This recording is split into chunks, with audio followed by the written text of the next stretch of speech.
ഒരിക്കൽ കൊല്ലപ്പെട്ടിട്ടും കൊലയാളിയുടെ പിന്മുരക്കാരാൽ നിരന്തരം കൊല്ലപ്പെടുന്ന രക്തസാക്ഷിയാണ് മഹാത്മാഗാന്ധി.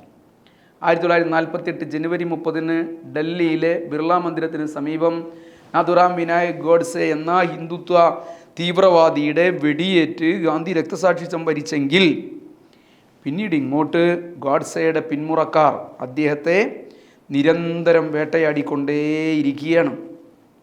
ഹിന്ദു മഹാസഭാ നേതാക്കൾ തോക്കെടുത്ത്, RSSകാർ തോക്കെടുത്ത് ഗാന്ധിജിയെ വീണ്ടും വീണ്ടും വെടിവെച്ചിട്ടാണ് ഗോഡ്സെയെ തൂക്കിക്കൊന്ന ദിവസം ആചരിച്ചുകൊണ്ടേയിരിക്കുന്നത്.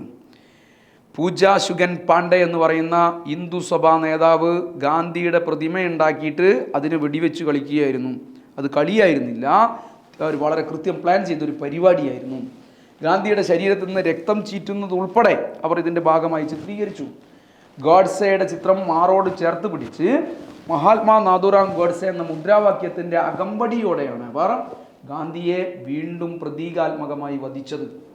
ഗാന്ധിക്ക് നേരെ വെടിയുണ്ട ഉതിർത്ത ശേഷം ഗോഡ്സെയുടെ പ്രതിമയിൽ ഹാരാർപ്പണം നടത്തി പരിപാടിയിൽ പങ്കെടുത്തവർക്കെല്ലാം മധുരപലഹാര വിതരണം ചെയ്തതിന് ശേഷമാണ് അവർ പിരിഞ്ഞുപോയത്. ഗാന്ധിക്കെതിരെ പ്രതീകാത്മകമായി വെടിയുതിർത്ത അഖിലേന്ത്യാ ഹിന്ദു മഹാസഭയുടെ ഈ പറയുന്ന പരിപാടിയുടെ നിരന്തരമായ പ്രകോപനം ഫാസിസ്റ്റ് രീതിയിലുള്ള ജനാധിപത്യത്തിനെതിരെയുള്ള വെല്ലുവിളിയാണ്. ഗാന്ധിവധ പുനരാവിഷ്കാരം എന്നത് അതൊരു പരിപാടി മാത്രമായിരുന്നില്ല, മറിച്ച് ജനാധിപത്യത്തിൻ്റെ അന്ത്യം കുറിക്കുന്ന കൊലക്കയർ രാഷ്ട്രീയത്തിൻ്റെ റിഹേഴ്സലായിരുന്നു ഇന്ത്യ രാജ്യത്ത് ഈ നടപടിയിലൂടെ സംഘപരിവാർ നടത്തുന്നത്. ഇത് പെട്ടെന്നുണ്ടായൊരു സംഭവമൊന്നുമല്ല, വളരെ കൃത്യമായി പ്ലാൻ ചെയ്ത് നടപ്പിലാക്കിയ സംഘപരിവാറിൻ്റെ ഒരു അജണ്ടയായിരുന്നു ഈ പറഞ്ഞ എല്ലാ കാര്യങ്ങളും. BJPയുടെ കടുത്ത വർഗീയ മുഖമായ യോഗി ആദിത്യനാഥ് ഭരിക്കുന്ന UPയിലാണ് മാപ്പർഹിക്കാത്ത രാജ്യദ്രോഹത്തിന് സമാനമായ രാഷ്ട്രപിതാവിനെ വീണ്ടും പ്രതീകാത്മകമായി വീണ്ടും വീണ്ടും ചോരയിൽ അവസാനിപ്പിക്കുന്ന സംഭവങ്ങൾ ഉണ്ടായിക്കൊണ്ടിരിക്കുന്നത് എന്നുള്ളത് വളരെ ഗൗരവതരമായ കാര്യം തന്നെയാണ്.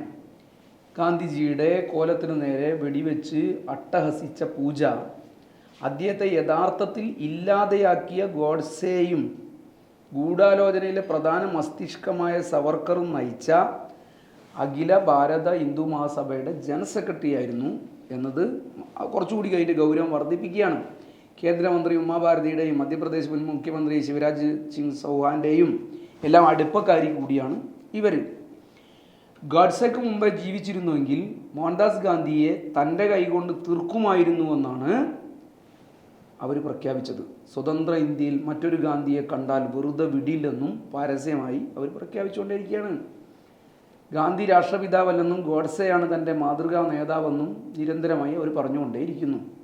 ഇതാണ് വർത്തമാനകാല ഇന്ത്യയുടെ ഒരവസ്ഥ എന്ന് പറയുന്നത്.